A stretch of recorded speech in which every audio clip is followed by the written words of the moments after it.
Fratele Costel are doar o mână. Noi avem două. Haideți să ne ridicăm Dumnezeu.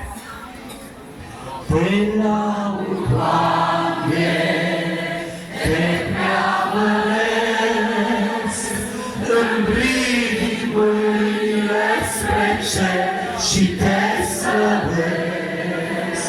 Te laud, Doamne, te preamăresc, îmi ridic mâinile spre cer și te slăvesc.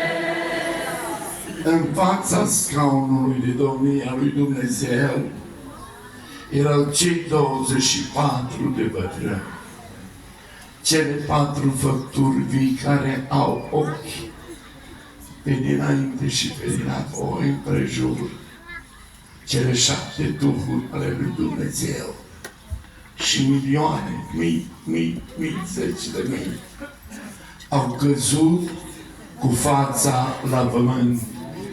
Sfânt! Sfânt! Sfânt! Sfânt este Domnul! Astăzi facem ce n-am făcut până acum. Mergem pe genunchi. Dacă genunchi, Iisus e aici.